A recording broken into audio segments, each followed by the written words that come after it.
இப்பொழுது திக்ருடைய மஜ்லிஸ் ஆரம்பிக்கிறது. அல்லாஹுடைய மாபெரும் பேரருளால் நம்மளுடைய பெரியாருடைய தொடர்புள்ள இந்த பாரா தஸ்பீஹ் இருக்கிறதே, நம்முடைய அமல்களிலேயே மிகப்பெரிய ஒரு உயர்ந்த அமலாக இருக்கிறது. இந்த அமலுக்கு ஈடாக வேறு எந்த அமலையும் நாம் கொண்டு வர முடியாது. அவ்வளோ பெரிய பாக்கியம் இந்த பாரா தஸ்பீஹ் இருக்கிறது. நம்முடைய பெரியார்கள் அனைவர்களுமே பாரா தஸ்பீகை தொடர்ந்து விடாமல் செய்து கொண்டே வந்திருக்கிறார்கள். ஒவ்வொருத்தரும் ஒவ்வொரு நேரத்தை தேர்ந்தெடுத்து இந்த நேரத்தில் தான் இதை செய்ய வேண்டும் என்று முடிவு செய்து அதை செய்திருக்கின்றார்கள். ஒரு மனிதனுடைய உள்ளத்தில் மாற்றம் ஏற்படுத்துவதற்கும் அல்லாஹ்வோடு தொடர்பு வைத்துக் கொள்வதற்கும் ஒரு உயர்ந்த ஒரு உதாரணம் இந்த பாரா தஸ்பீஹ் தான்.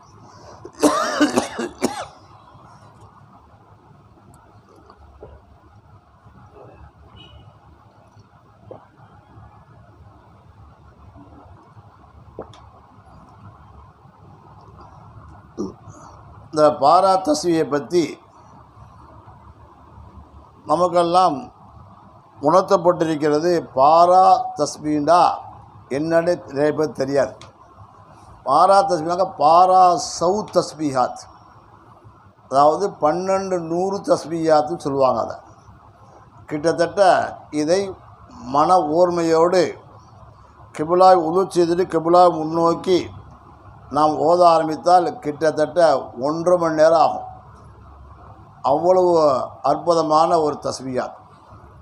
இதை ஓதி துவா செய்யணும்னாக்கா நம்ம நாடிய காரியங்கள்லாம் நிச்சயமாக நிறைவேறும். அதில் எந்த விதமான சந்தேகம் கிடையாது. வேணும்னா டெஸ்ட் பண்ணி பார்த்துக்கோங்க, தப்பு இல்லை. பெரியாருடைய தொடர்புள்ள ஒரு தஸ்பீஹாத்.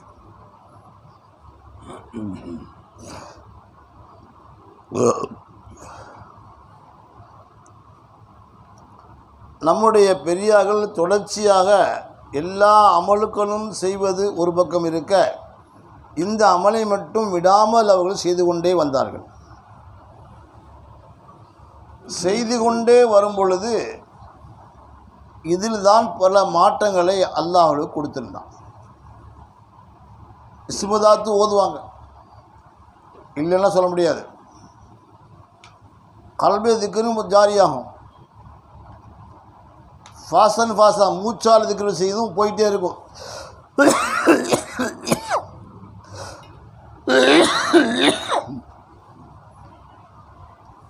எல்லாம் போயிட்டு தான் இருக்கும். ஆனால் அதோட இந்த பாரா தஸ்பீஹுடைய மகிமை இருக்குதே, இதனுடைய இன்பம் இருக்குதே, இதற்கு ஈடாக வேறு எதுவுமே கிடையாது. இதை யார் தினந்தோறும் ஒரு நேரத்தை ஒதுக்கி பகலிலோ அல்லது இரவிலோ 1 மணி நேரத்தை ஒதுக்கி அந்த தர்த்திப்பின் பிரகாரம் முறைப்பிரகாரம் செஞ்சோம் சொன்னால் உண்மையிலேயே ஒரு மனசில் ஒரு ராகத்து, ஒரு சந்தோஷம், நம் நாடிய காரியங்கள் நிறைவேறுவதற்குண்டான காரணங்கள் அமையும். அதனால தான் நம்முடைய பெரியார்கள் இந்த பாரா தஸ்பீஹை எல்லாத்துக்கும் முன்னாடி பப்ளிக்கில் கொஞ்சமாக தஸ்பீஹ் செய்யுங்க. நம்முடைய ஆரணி பாபா 33 செய்வாங்க. லா இலாஹ இல்லல்லாஹ் 33 சொல்லுவாங்க, இல்லல்லாஹ் 34, அல்லாஹ் அல்லாஹ் 33, அல்லாஹ் அல்லாஹ் 33 செய்வாங்க. நம்மளுடைய பாபாஜி அவங்க எப்படின்னாக்க ஒரு 50 தடவை செய்வாங்க. சில சமயங்களில் 70 தடவை செய்வாங்க. அந்த 50 தடவை செய்வாங்க பெரும்பாலும். வேலூர் பாபா எப்போதுமே 70 செய்வாங்க. இப்படி ஒவ்வொருத்தரும் ஒரு மாதிரியாக சபையுடைய அமைப்பை பொறுத்து நேரத்தை பொறுத்து அவங்க செய்வாங்க. இது ஒரு சாம்பிள் தான், இது அசல் அல்ல. அல்லாஹ் இந்த பொது மக்களுக்கு மத்தியில் இதை செய்வதன் மூலமாகவும் மாற்றம் கிடைக்குது. இது செய்யணும் பெரிய மாற்றத்தை எல்லாம் கொடுக்குறான், சந்தேகமே இல்லை. ஆனால் நமக்கு ஒரு பெரிய மாற்றம் ஏற்படுவது இதை கொண்டு தான்.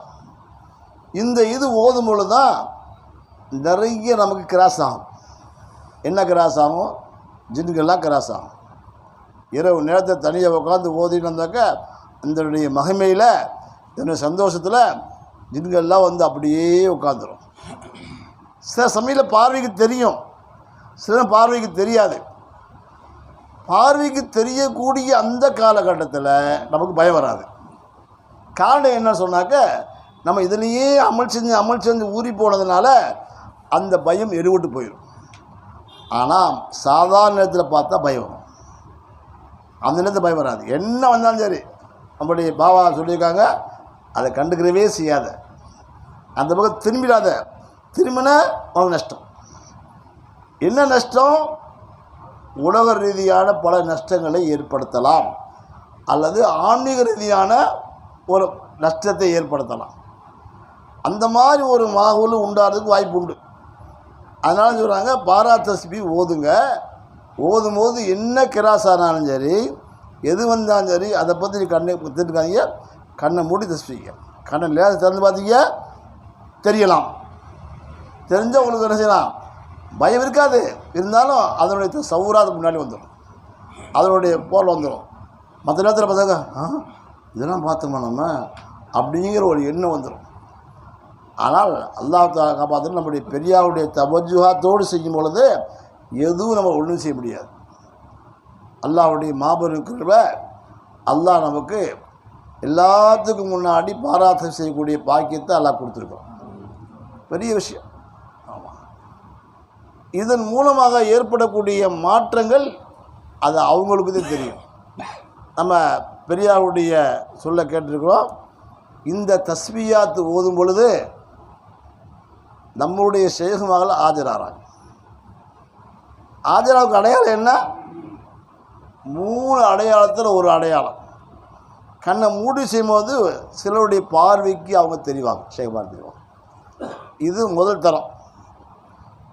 யார் மானசீகமான ஈடுபடுறாங்களோ அவங்க கிடைக்கும்.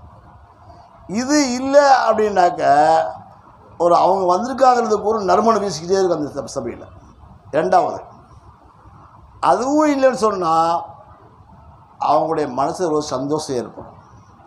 இந்த 3 ஏதாவது ஒன்று ஏற்பட்டால் அவருக்கு வெற்றின்னு அர்த்தம், அதில் மாட்டம் வருதுன்னு அர்த்தம். இப்போ இவைகள்லாம் வரணும் அப்படி சொன்னாக்க சபையுடைய ஒழுக்கத்தையும் பேரணும், சபையுடைய ஒழுக்கத்தையும் பேரணும். சபையில் உட்காந்து பேசக்கூடாது. யாருக்கு குசுன்னு பேசுகிறது, ஏதாவது முக்கியமான தண்ணி தண்ணி எடுத்துக்கோ கூடாது. ஃபோன் வந்துச்சு, என்ன செய்யுது, முக்கியமான ஃபோன் ஆக்குது, பேசக்கூடாது. ஃபோன் ஆஃப் பண்ணிருக்கலாட்டு தேவையில்லை. அது சபைக்கு இடையூறாகும். சபையுடைய ஒழுக்கத்தை பேணுவதோட சபையில் எப்படி இருக்கணுமோ அப்படி தான் இருக்கணும். ஏற்கனவே ஒரு சம்பவம் சொல்லி யாவருக்கும் நினைக்கிறேன். ஒரு ஹாரூன் ரஷீதுடைய சபையில் ஒருத்தர் எப்போது பார்த்தாலும் ஏமாற்றி காசு பிடிக்க போவார். அதில் ஹாரூன் சொன்னார், நீ எந்த வேஷத்தில் போட்டாலும் இனிமேல் நீ ஏமாற்ற முடியாது அப்படின்னு சொல்லுவார். உடனே அவங்க சொல்லுவார், நான் ஏமாத்துறேன் உங்களை. ஏமாத்திரம் எவ்வளோ தருவீங்க? 1000 புர்காசு தரீங்க. 1000 புர்காசு பெரிய காசு இந்த காலத்தில். சரின்னு சொல்லிட்டு பேசாமல் போயிட்டார். கொஞ்ச நாள் போச்சு. கொஞ்ச நாள் முன்னாடி யுத்தத்துக்காக வேண்டி ஹாரூன் போயிட்டுருக்கிறார்.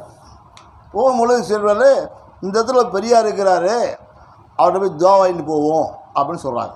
சரி, நல்லதாக போச்சு. ஒரு காரியத்துக்கு போனால் நல்லவங்கள்ட்ட போய் துவா வாங்கிட்டு போகிறது நல்ல பழக்கம். ஆமாம், குருமானிக்கு ஏதாவது அன்பளிப்பு கொடுத்து துவா வாங்குறது அதுவும் நல்லது தான். ஒன்றும் பொதுவாக நம்மளால் வசதி வாய்ப்பு இல்லைன்னாக்கா துவா செய்யுங்கன்னு சொல்லிட்டு போகலாம். நம்மகிட்ட இதுதான் செய்கிறது, கொஞ்சத்துக்கு கொஞ்சமாவது ஒரு ஹதியாவை கொடுத்து தான் துவா வாங்கிட்டு போகிறது, அது நல்ல பழக்கம். அந்த அடிப்படையில் இவர் கேள்விப்பட்ட உடனே நிறைய பொற்காசுகள் எடுத்துக்கிட்டு, பல வகை நிறைய எடுத்துக்கிட்டு ஒரு படையோடு போகிறாங்க. அந்த இடத்துக்கு போகிறாங்க. அங்கே போன உடனே அந்த ஷேகை பார்க்குறாரு, பேசுகிறாரு, துவா செஞ்சார். துவா செஞ்சதுக்கு முன்னாடி, பாபா இதெல்லாம் எடுத்துக்கிட்டாக்க வேணாம், தேவையில்லை, எடுத்துகிட்டு போ, இதெல்லாம் துனியாதாரி உள்ள தேவை பண்ணுறாங்க. மனசுக்கு ரொம்ப கஷ்டப்போச்சு அவருக்கு. எவ்வளோ சொல்லும்போது கேட்கல, எல்லாம் எடுத்து போயிட்டா. எடுத்துகிட்டு போனதுக்கு முன்னாடி கொஞ்ச நாளைக்கு பின்னாடி ஒரு மனிதர் வர்றாரு. சொல்கிறாரு, உங்களை நான் ஏமாற்றிட்டு 1000 பொருக்கா சொல்லுங்க. யார் பண்ணி எப்படி ஏமாத்தினா? ஒரு பெரியார் சொல்லி தேடி வந்தீங்களா இல்லையா, அது நான் தான். ஏமாத்திட்டு உங்களை 1000 பொருக்கா கொடுங்க. அப்போ அரசு சொன்னாரா, உனக்கு எதாவது மண்டையில் இருக்குதா? நான் அப்போல்லாம் அந்த பல ஆயிரக்கணக்கான பொற்காசுகள் கொண்டு வந்தேனே, அதை விட்டுட்டே நீ அப்படி சொல்லலாம். அது பெரியாருடைய சபை. அந்த சபையில் உட்காந்து நான் ஏமாற்ற தயாராக இல்லை. யார் சபை? பெரியாருடைய சபை. அந்த சபையில் உட்காந்து நான் ஏமாற்ற தயாராக இல்லை. அதனுடைய கண்ணியம் வேறு, அதனுடைய உயர்வு வேறு, அந்த அந்தஸ்து வேறு. அதனால் அந்த இடத்துல எனக்கு துனியாவுடைய தேவை இல்லை. எல்லாம் வேலை சொல்லிட்டு இப்போ அந்த காசு கொடு சொன்ன உடனே அரசு பார்த்தாரு, சரி பரவாயில்ல, ஏமாற்றி போட்டது தான் அந்த பொருள் 1000 காசு. இதுதான் சொல்கிறதாக்க சபையுடைய ஒழுக்கத்தை பேணுறது அப்படி சொல்கிறது. நம்ம ஆனிபாவுடைய இஸ்திமா நடத்தும் போது ஒரு அஜித் இது பேசினார். அவருக்கெல்லாம் அந்த தலைப்பையை கொடுத்துருந்தேன். சபையுடைய ஒழுக்கங்களை பற்றி பேசி 1 மணி நேரம் பேசினார். அவர் சபையோட எப்படி இருக்கணும் அப்படின்னு சொல்லிட்டு. அந்த மாதிரி நம்ம சபையில் வந்து உட்காந்துட்டாக்க திரும்பி பார்க்கறது, பேசுகிறது, சில நோண்டுறது, வம்புழுக்கிறது, இதெல்லாம் இருந்துச்சுனாக்க அந்த சபையுடைய ஒழுக்கம் போயிடும்னு நமக்கு என்ன கிடைக்கணுமோ அது கிடைக்காம போயிடும். நம்ம எந்த நோக்கம் நோக்கம் இல்லை கிடைக்காம போயிடும். நம்ம அல்லாஹ் வாடியும் நோக்கம் இருக்குது, நம்ம இன்ன காரியம் நிறைவேண்டு இருக்குது, எல்லாமே இருக்குது. அப்போ அங்கே குஷு குதுவோடு தக்குவாவோடு அல்லாஹ் சொல்லிக்கிட்டே உட்காந்தாத்தே அது கிடைக்கும், இல்லை கிடைக்காது. இன்ஷா அல்லாஹ் அப்படி உட்காரலாங்களா? இன்ஷா அல்லாஹ் டைம் அதிகமாக இல்லை, நேரம் கம்மியாகிடுச்சு. அதெல்லாம் இப்போ கூட செலவாத்து முடிஞ்சு ஒதுக்கிங்க.